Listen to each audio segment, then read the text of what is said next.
te fait confiance. Il t'a sélectionné, toi et moi, par rapport à la grandeur de notre destinée. Alléluia. Acclame le Seigneur, acclame le Roi de gloire. Tu vas m'aider, nous allons parler avec le Saint-Esprit quelques minutes. Laisse-moi te rassurer, bien-aimé dans le Seigneur, que cette marche chrétienne devient lourde sans l'aide du Saint-Esprit. En plus, c'est là comme nous sommes jeunes. Le monde sollicite trop la jeunesse. Tu vas dire une chose au Saint-Esprit, je laissais beaucoup de lignes aujourd'hui. Je pouvais rendre visite aux amis, je pouvais faire des sorties, mais je suis venu dans ta présence. S'il te plaît, ne garde pas silence. Parle avec le Saint-Esprit.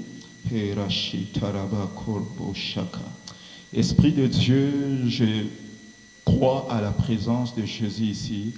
Honore la présence de Jésus au milieu de nous. Cher Saint-Esprit, sers-toi de moi comme un instrument pour que tu communiques ta pensée à mon frère et à ma sœur au nom de Jésus. Je t'en supplie, cher Saint-Esprit. Oh, nous sommes jeunes. Nous sommes la force. Nous avons la force. Nous croyons que toi, tu comptes le nombre de destinées dans cette salle.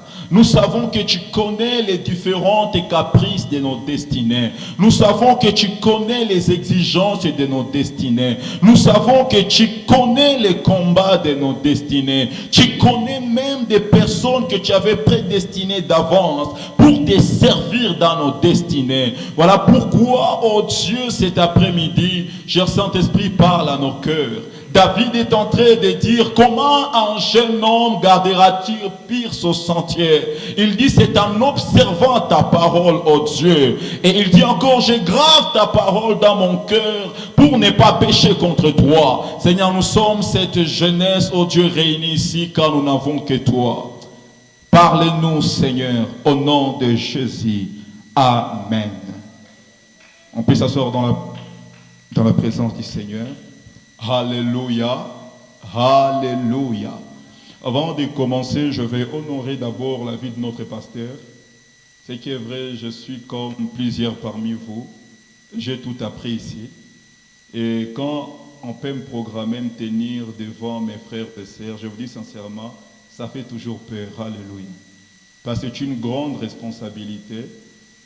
Le jour où l'homme de Dieu, Papa Gab, a parlé d'intervenir, je vous dis, j'ai passé une semaine, des moments où je manquais le sommeil, j'étais obligé de faire des nuits pour prier, pour dire à Dieu, qu'est-ce que je vais dire?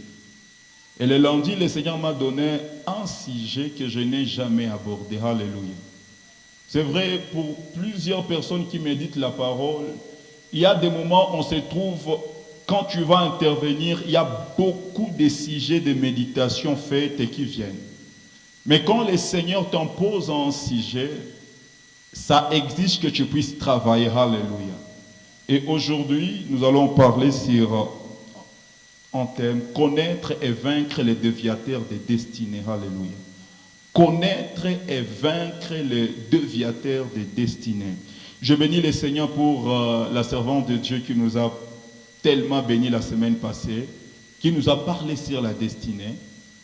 Et le Seigneur m'a mis à cœur de parler à nous jeunes qui est le déviateur des destinées et comment nous pouvons le vaincre. La première des choses qui est vraie, je ne finirai pas cet enseignement. J'ai été étonné de voir que le Seigneur m'a fait grâce. J'ai compris certaines choses dans les Écritures qui m'ont donné plus de 8 grands points que je ne saurais pas vraiment finir. Parce que je devais parler de l'origine de ces déviateurs. Qui est-il au juste? Et j'allais donner quelques définitions par rapport à ces déviateurs que nous allons connaître nous tous dans les Écritures, les types de ces déviateurs, et on allait parler des 9 dangers qu'il apporte dans la vie de l'homme, et on allait parler des 3 sources de la tentation, et maintenant à la fin on allait parler de comment on peut les vaincre. Alléluia. Mais on ne va pas finir. Je pense que si Dieu nous garde en vie, un jour vous lirez ça dans un des livres. Alléluia. Pour introduire, ce déviateur, j'aimerais te dire premièrement que ce n'est pas le diable. Alléluia.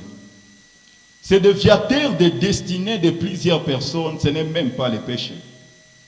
Et quand le Seigneur était en train de m'enseigner sur ça, je vous dis sincèrement, j'ai changé ma façon de prier. Je étais parmi certains jeunes et je me suis retrouvé devant beaucoup de difficultés 2021, 2022, 2023. Et je dis à Dieu, pourquoi c'est maintenant, ces temps, tu me donnes cet enseignement? Peut-être si tu me l'avais donné avant, il y a certaines choses que je pouvais avoir une facilité de comprendre. Alléluia. Et je crois que si le Seigneur peut nous donner un message comme ça, il donne le message par rapport à l'attente qu'il a pour cette jeunesse. Il donne ce message par rapport à là où il veut amener cette jeunesse. J'aimerais dire à celui qui est à ton côté, dire, ne te néglige pas, alléluia. Quel que soit l'environnement dans lequel tu es actuellement, laisse-moi te dire que le monde n'a pas le choix, on va te célébrer dans les années qui viennent. Ce déviateur que nous voulons connaître ensemble, il a beaucoup de victimes que la Bible m'a révélées. Il a eu à vaincre même certains rois. Il a eu à terrasser même certaines personnes qui avaient les profils qui leur donnaient, qui leur imposaient dans la société. Ce déviateur n'a pas commencé sur la terre. Il avait commencé dans les cieux. Il a commencé dans les cieux là où il y a la présence de Dieu. Et après, il est venu dans les jardins d'Éden. Et actuellement, il commence à travailler. Il continue à travailler. Et le Seigneur est en train de vouloir à ce que nous soyons une jeunesse qui ne va pas seulement prier, mais une jeunesse qui va aider aussi d'autres jeunes. Alléluia. J'aimerais vous dire que je suis aussi concerné par ces messages.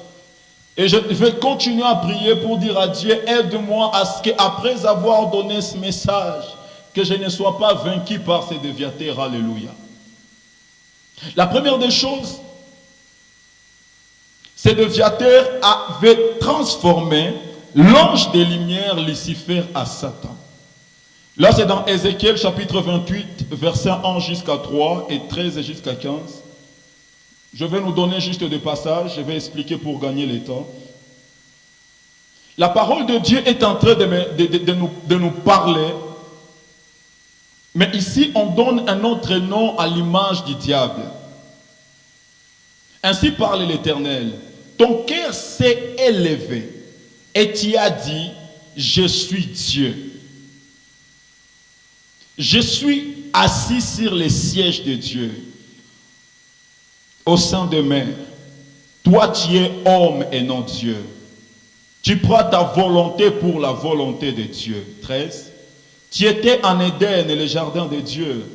Tu étais couvert de toute espèce de pierres précieuses, de sardoines, de topazes, de diamants,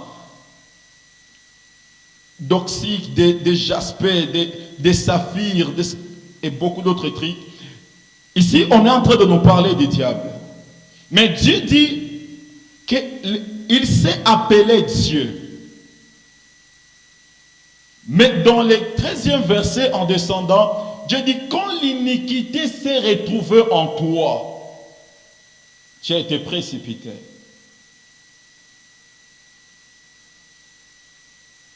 Pour vaincre ces déviateurs, on va voir beaucoup de choses que le Seigneur a déjà mis à notre disposition pour le vaincre, parce que ça avait commencé dans les cieux. Et après, ces déviateurs étaient arrivés sur la terre. Comme je vous ai dit, premièrement, ce n'est pas les diables, ce n'est pas les péchés. Mais ces déviateurs, c'est celui qui donne naissance au péché. Ces déviateurs, c'est celui qui a fait à ce que l'ange de lumière Lucifer devienne Satan. Alléluia. Quand il est arrivé dans Genèse chapitre 3, verset 4 jusqu'à 5, ici, les diables commencent à servir celui qui l'avait vaincu. La Bible dit, alors le serpent dit à la femme, vous ne mourrez point. Mais Dieu sait que le jour où vous en mangerez, on parle du fruit, vos yeux s'ouvriront. Et vous serez comme des dieux, connaissant le bien et le mal. Ce déviateur crée en nous une insuffisance. Il a présenté à Ève que votre situation actuelle est insuffisante. Vous devez devenir meilleur que ça. Il pousse l'homme à sentir le manque. Ça t'empêchera de jouir de ce que tu as. Ça te donne l'impression comme si ton bonheur dépendra de ce que tu vas avoir, pas ce que tu possèdes.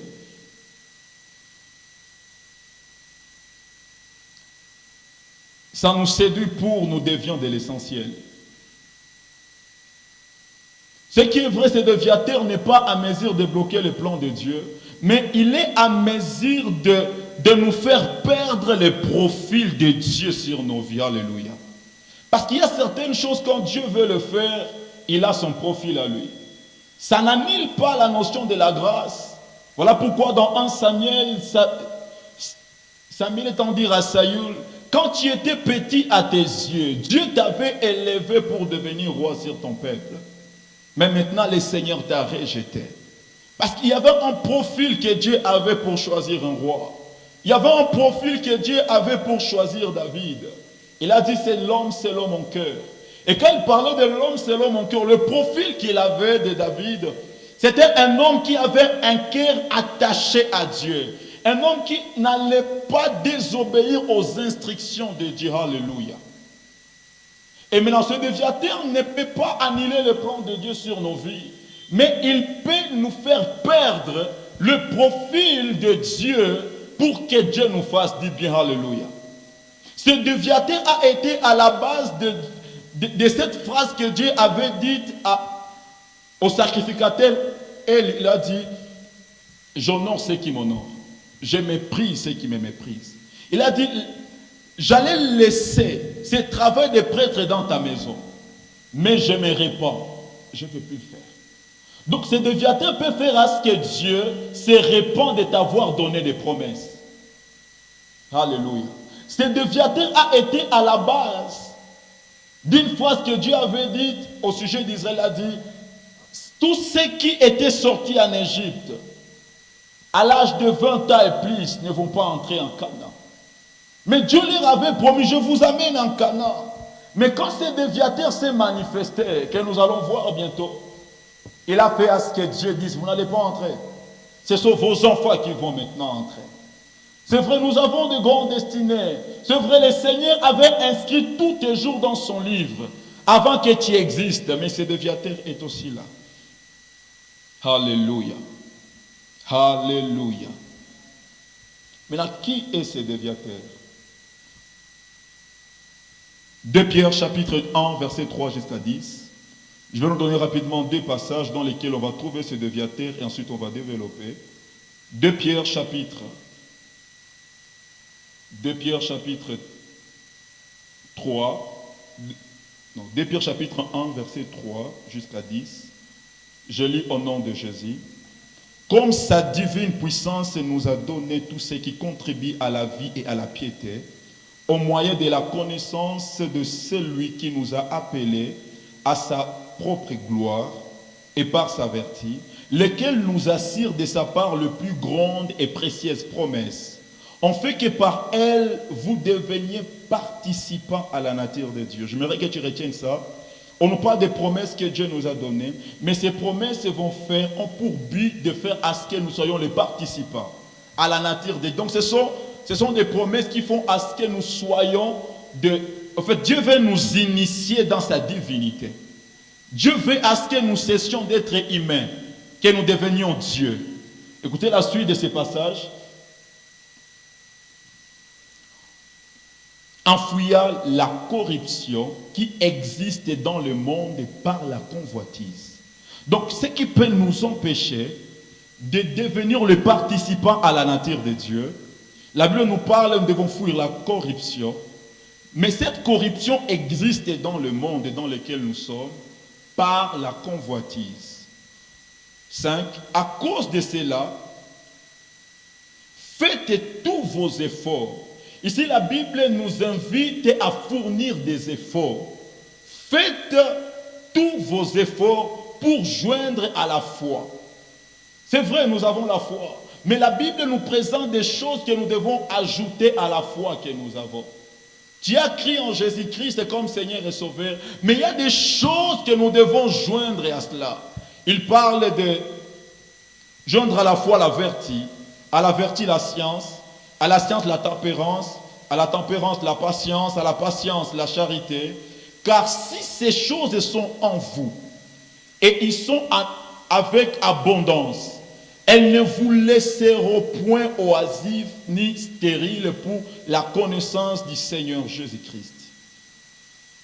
En réalité, si ces choses nous les avons, ça sera difficile que nous soyons stériles dans l'œuvre du Seigneur. Ça sera impossible que nous n'arrivions pas à impacter. Ça sera impossible que nous soyons dominés. Mais nous allons maintenant jouer le rôle de dominer. Alléluia. Le verset qui suit, le 10e verset, c'est pourquoi, frères, appliquez-vous d'autant plus à affermir votre vocation, votre élection, car en faisant cela, vous ne broncherez jamais. Jacques chapitre 1, verset 14 jusqu'à 15. Mais chacun est tenté quand il est attiré et amorcé par sa propre convoitise. Puis la convoitise, lorsqu'elle a conçu, je veux que tu retiennes ça, on nous parle de la convoitise. Quand la convoitise vient de concevoir, elle donne naissance au péché. En d'autres termes, la convoitise est la mère du péché. La Bible continue, et le péché étant consommé, produit la mort. Alléluia. Ces déviateurs dont je suis en train de vouloir nous parler, c'est la convoitise. Alléluia.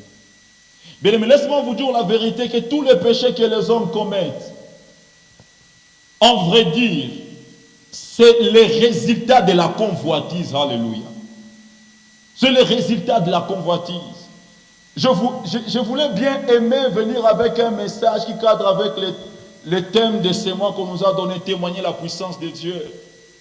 Pour essayer un peu de nous exciter dans les choses de manifestation de l'esprit. Mais le Seigneur a besoin que nous puissions comprendre qu'en réalité, tout ce qui a pu devient de grandes personnes, tout ce qui a pu étouffer de grandes destinées, c'est la convoitise. Alléluia.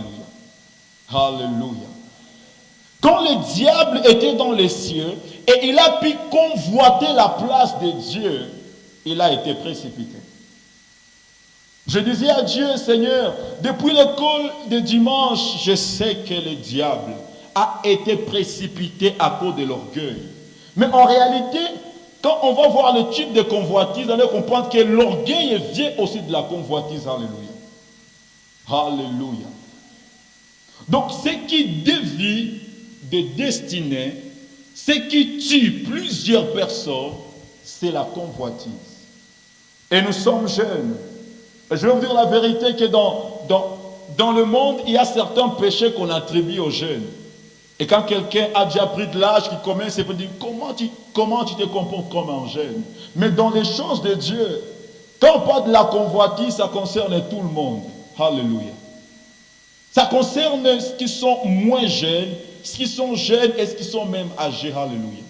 La convoitise. Qu'est-ce que la convoitise? La convoitise, c'est le désir immodéré de posséder. Donc, tellement tu as un désir ardent de posséder certaines choses. Posséder, ce n'est pas mauvais, mais la convoitise veut te pousser à posséder certaines choses d'une manière illégale. Alléluia. La convoitise. La convoitise, c'est une tendance qui porte l'être vers ce qui peut satisfaire ses besoins, ses instincts, ses penchants naturels.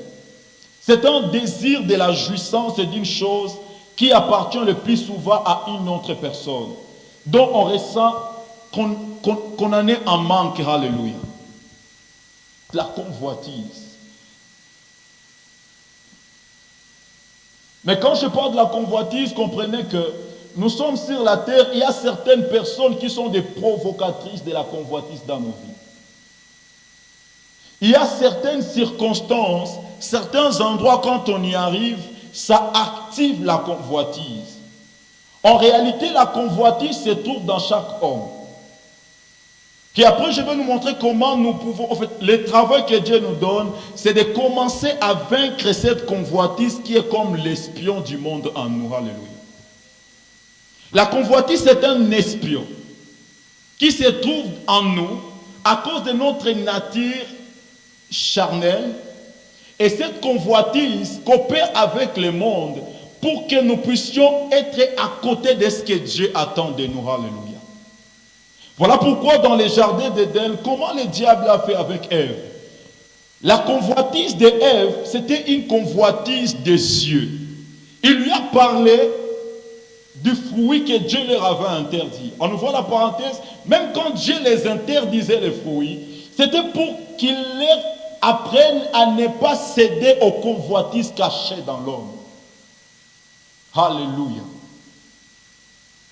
Et quand le serpent parle à Ève, il lui dit que si vous mangez, vos yeux vont s'ouvrir et vous aurez de l'intelligence comme des dieux. Alléluia. En d'autres, il me dit, vous allez posséder l'intelligence de Dieu. Vous allez devenir comme le Dieu. Ce qui a fait à ce qu'il soit précipité, il vient avec ces mêmes virus pour communiquer à l'homme. Je vais vous avouer la vérité. Je me suis rendu compte que plusieurs fois, je suis arrivé aussi à être mis 2 fois par terre par la convoitise. Gloire à Dieu parce qu'il m'a plusieurs fois relevé. Alléluia.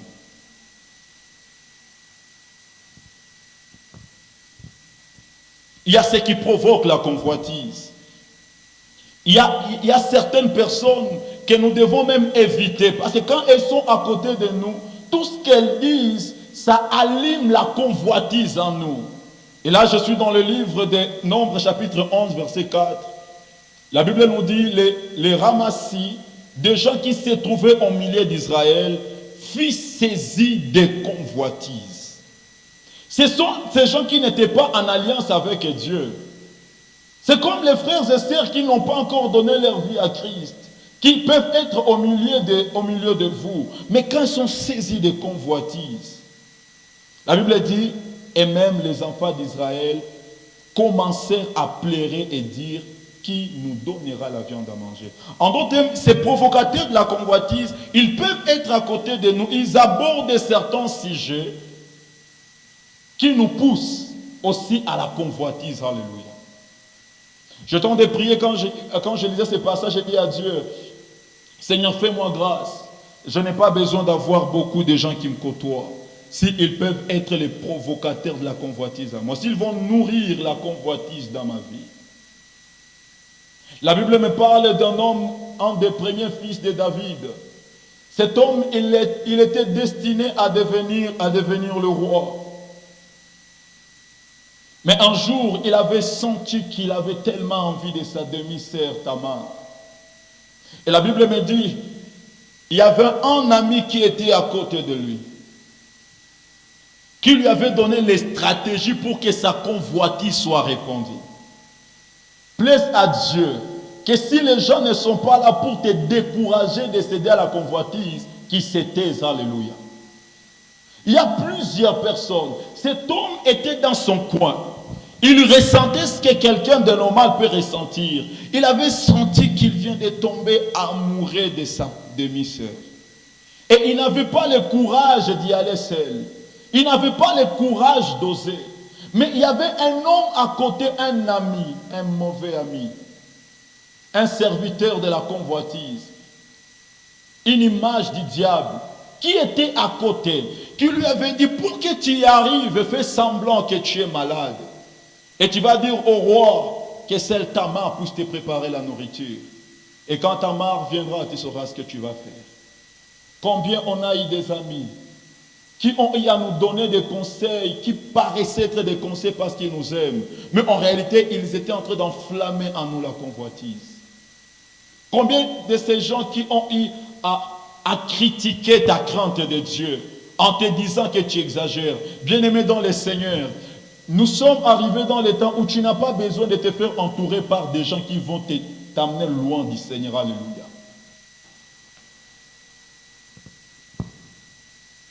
La Bible nous dit dans 1 Jean chapitre 2 verset 15 jusqu'à 17, je ne vais pas lire.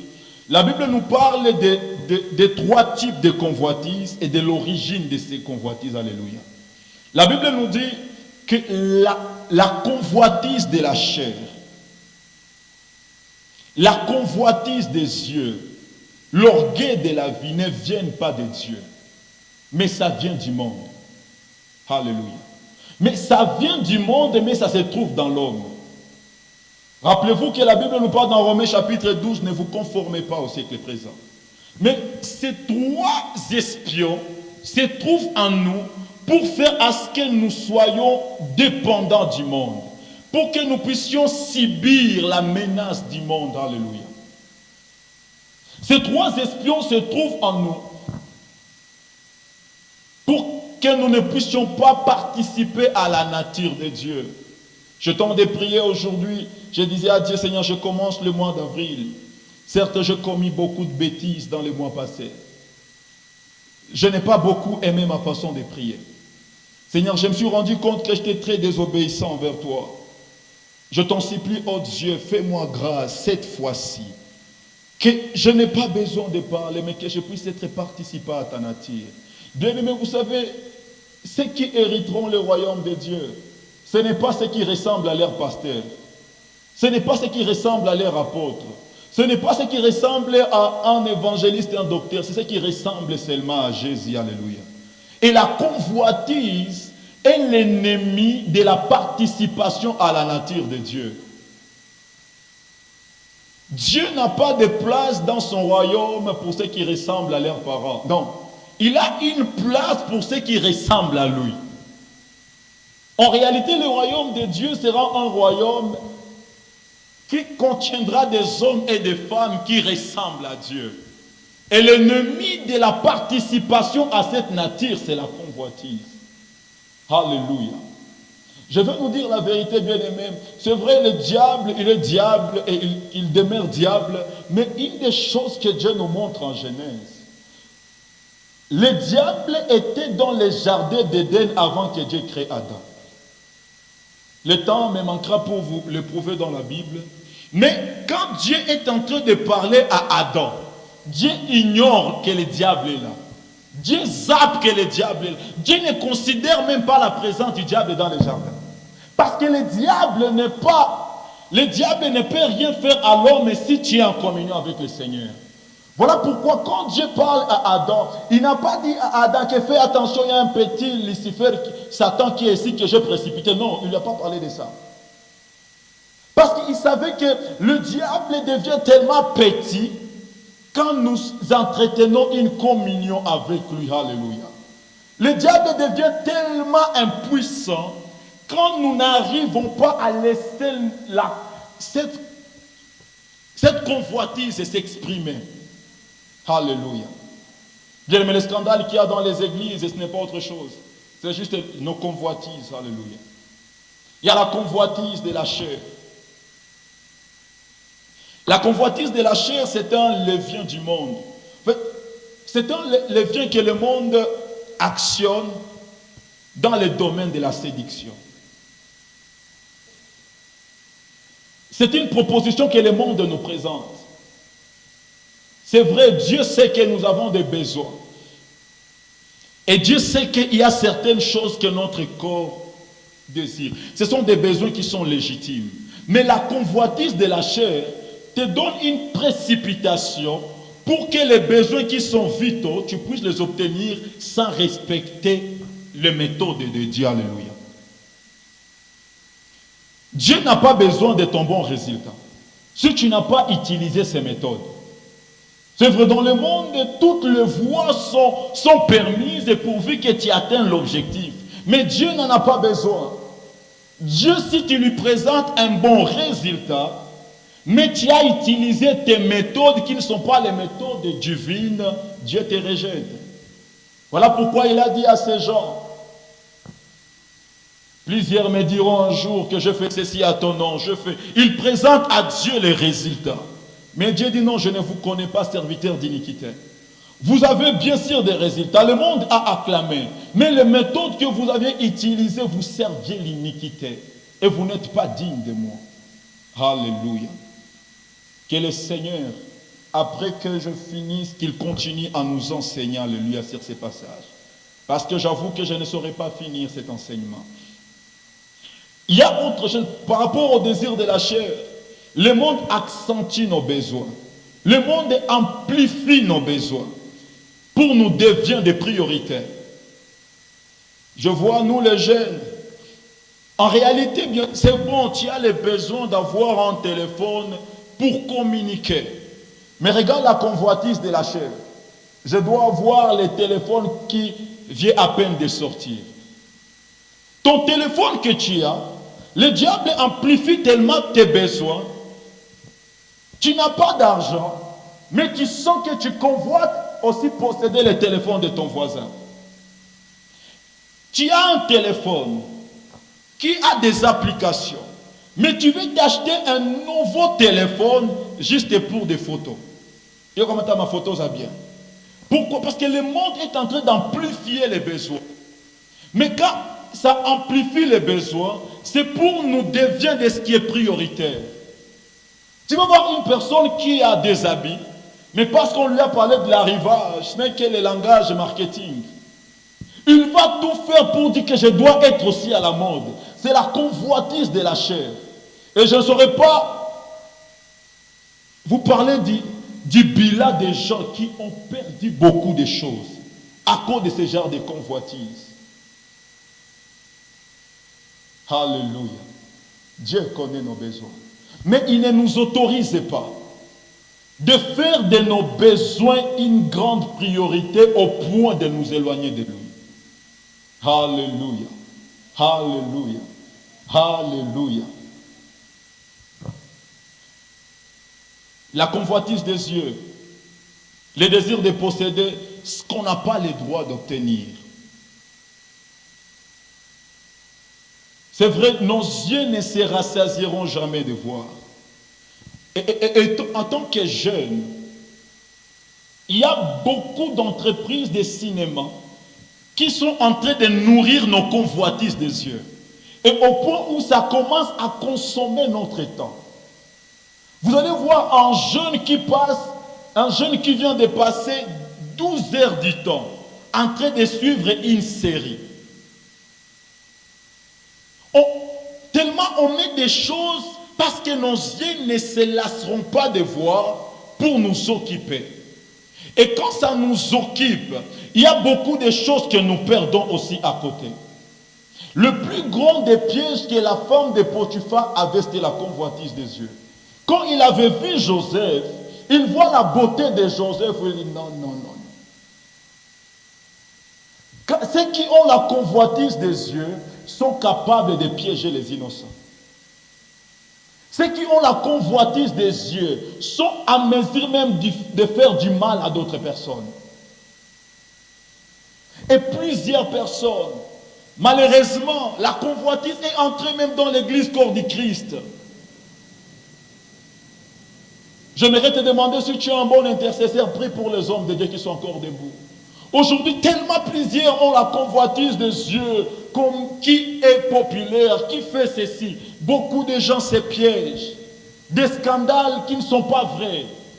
Juste pour salir la réputation des autres.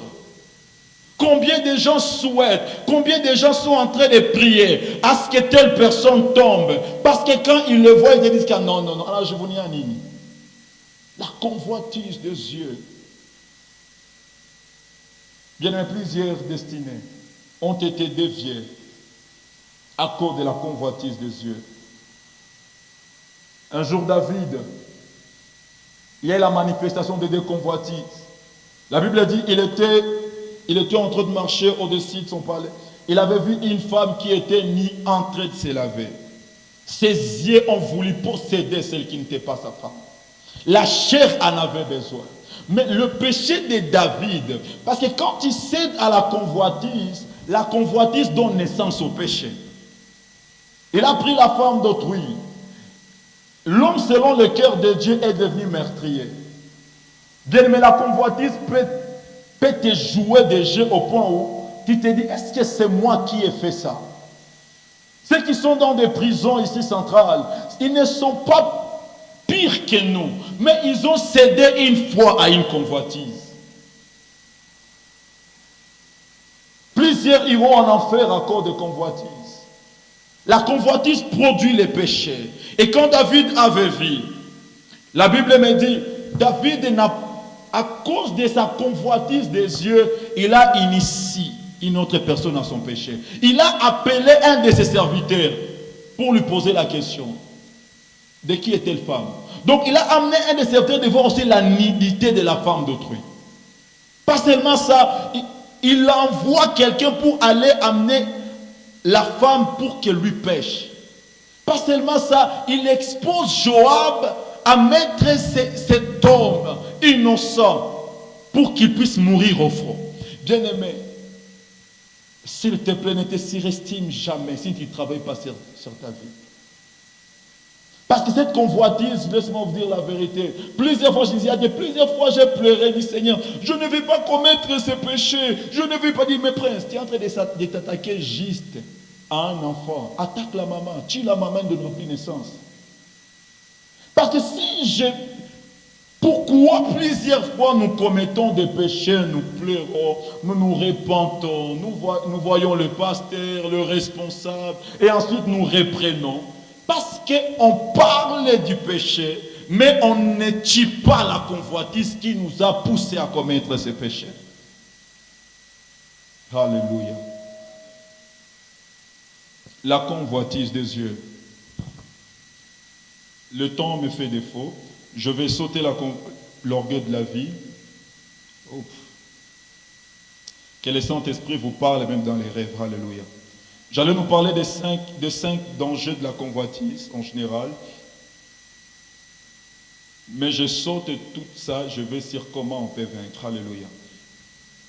La première des choses pour vaincre la convoitise, la Bible est en dit dans 1 Jean,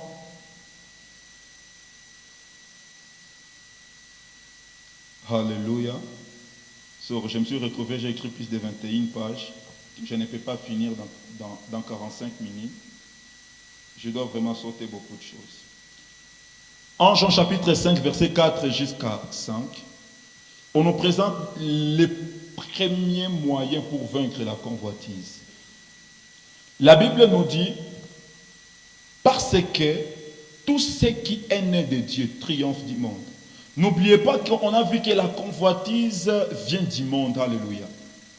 Maintenant, on dit tout ce qui est né de Dieu triomphe du monde. En d'autres termes, tout celui qui a donné sa vie à Christ peut vaincre le monde. La Bible dit, et la triomphe du monde, c'est notre foi. Alléluia. En réalité, une des choses qui nous donne la victoire sur la convoitise, c'est la foi. C'est vrai, je vois ce que j'aurais bien aimé posséder. Je vois cette jolie femme qui est en train de marcher et je sens que ça coupe ma respiration. Mais ce qui m'aidera que mes yeux ne m'amènent pas à pécher, c'est de croire que j'en trouverai aussi une qui sera belle. Alléluia. C'est vrai, je suis en train de voir certaines personnes qui possèdent des choses qui donnent l'impression comme si moi je suis pauvre. Je dis à Dieu, tu ne m'as pas encore donné l'argent, mais je crois que tu me béniras. Alléluia. En fait, en réalité, la foi, ça vient nous aider pour remporter la victoire sur des convoitises. Alléluia. Aujourd'hui, c'est moi qui suis en train peut-être de vous enseigner ici. Mais qu'est-ce qui dit que demain, ce n'est pas toi qui seras ici même comme président? Alléluia. Vous savez, là c'est très facile. Je peux dire que non, je ne vais pas convoiter. Je ne vais pas convoiter ce qu'il est en train de faire parce que je sais que demain, je peux faire mieux que lui. Alléluia. Alléluia.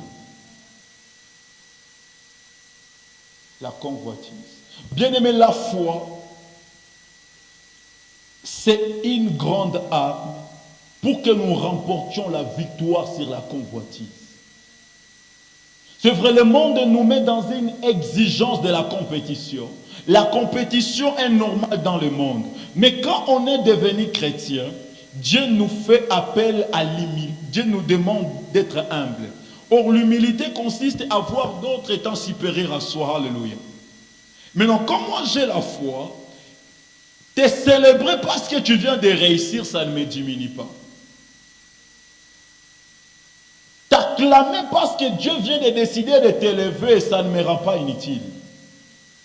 Je crois que peut-être moi, l'onction qui est sur ma vie n'est pas appelée à exercer ici. Mais Dieu connaît l'adresse de la manifestation de mon onction. Et là, je vais être humble devant le Seigneur. Alléluia. Je me rappelle, j'ai affermi par la grâce de Dieu beaucoup de gens. Il y avait un de gens que Dieu m'a fait grâce d'affermir qui avait commencé à modérer les cultes avant moi. Et je n'oublierai pas, certains de jeunes me disent, ah Prince, mais comment ces jeunes-là, tu l'as affirmé, ils m'ont dit, je dis, mais où est le problème? Je me rappelle un autre jour, on avait une sortie de Goma pour Christ, et on m'avait dit, Prince, tu vas intervenir dans tel coin, parce qu'on devrait prêcher en cours de route. Et je m'attendais, comme un jeune, je commençais déjà à prier, Rabba, Shataka, et alors quand je vais donner les messages, que les âmes viennent à toi, la manifestation de Dieu. Quand on était arrivé à la place, c'est lui qui avait la liste. Il m'avait regardé, c'est un papa que j'aime beaucoup. Il m'avait regardé, il avait lu, il m'avait encore regardé, il avait donné notre personne. Je vous dis sincèrement, j'étais choqué. Je dis, comment il me voit? Pourquoi il ne peut pas me laisser aussi enseigner ici, prêcher? Et je vous dis la vérité, j'étais fâché contre lui. Et Dieu m'avait laissé me fâcher. 2 semaines après, à l'époque, c'était le président Marc qui était là. On avait programmé une journée de louange et adoration pour la jeunesse. Et il m'a dit, Prince, tu vas prêcher. Oh my God. Combien de gens étaient invités? Tellement tu es en train de préparer les cultes. Seigneur, envoie les anges moissonneurs qui amènent les gens de l'Est, de l'Ouest, amoureux de la foule. J'ai dit, l'église est là remplie, ils vont rien. Non. J'aime un homme qui dit, d'abord, pigamou, amour. Et quand j'arrive dans les cultes, il y avait tellement beaucoup de jeunes. Et j'étais assis à une place ici, où on savait, tout le monde avait dit, c'est lui qui va prêcher. Et j'ai prié, Ramachata. Et après la chorale avait tellement conduit l'adoration. La manière que Papa Agapé est monté, le président était monté. Après, il dit, aujourd'hui, il n'y a pas prédication. Je vous dis, j'étais choqué. J'ai dit, comment il n'y a pas prédication?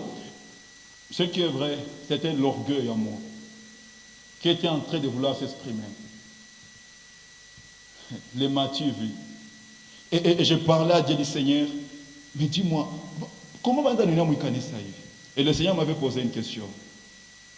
Dans quoi tu tires ta joie? J'étais resté calme. Je vous dis, ça m'avait délivré au point où, même prêcher de moment, j'ai peur. J'ai tellement peur. Il m'a dit, si tu tires ta joie dans mon service, tu es un esclave. Tire ta joie dans l'intimité avec moi. Est-ce qu'on t'a privé, moi, Dieu? Mais tu ne prêches pas.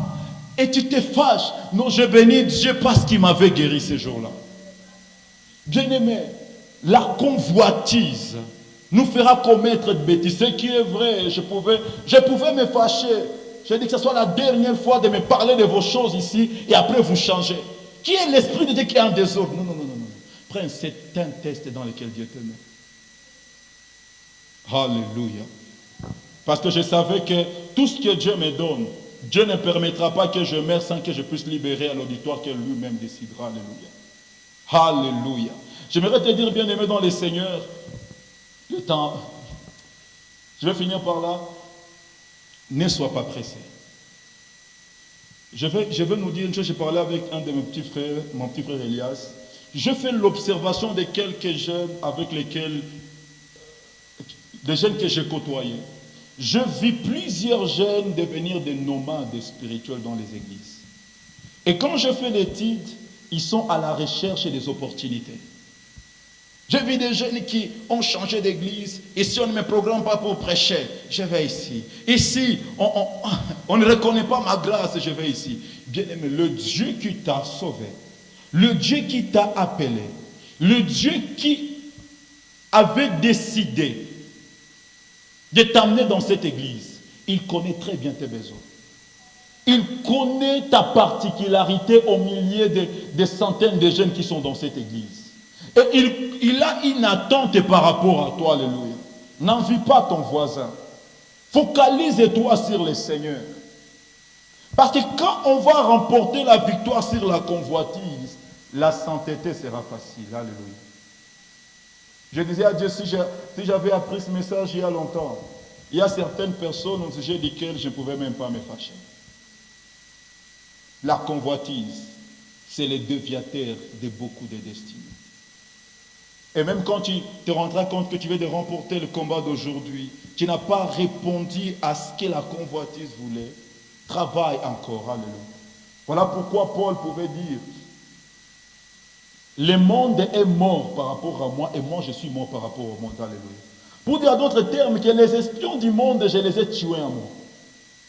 Je les ai tués en moi. Voilà pourquoi, à la veille de son ministère, on pouvait les voir, on dit les dieux sous forme des humains sont au milieu de nous. Bien aimé, j'ai découvert que si je ne suis pas encore arrivé, je parle de moi, si je ne suis pas encore arrivé à manifester Dieu, ce n'est pas le problème de Dieu. Dieu voit que j'ai tellement dorloté les espions qui sont en moi. Je n'ai pas pu travailler sur les convoitises qui sont. Parce que si tu ne traites pas tes appétits aujourd'hui, ça t'atteindra. Ça t'atteindra. Et on est encore jeune. Le moment où tu dois prendre ta vie comme un chantier, c'est maintenant. Vois ta vie comme un chantier. Regarde les choses sur lesquelles tu dois travailler avec Dieu dans la prière. C'est vrai, il y aura beaucoup de millionnaires. Mais si tu deviens millionnaire avec des convoitises, tu vas massacrer des filles d'autrui dans l'église. Si Dieu accomplissait les promesses qui sont sur ta vie, avant que tu remportes la victoire sur la convoitise, la bénédiction de Dieu sera amère. Travaillons. Alléluia. Bien-aimé, j'aime comme le président King l'a dit, nous ne sommes pas des superman. Alléluia. Plusieurs fois, ça nous est arrivé aussi. On a pleuré devant le Seigneur. Et on continuera encore à le faire. Parce que ta convoitise peut te faire commettre des choses que tu n'as jamais pensé que tu pouvais faire. Car le cœur de l'homme est tortueux. Je pense que le message que Dieu a voulu que je donne à cette jeunesse, la grandeur de ta destinée,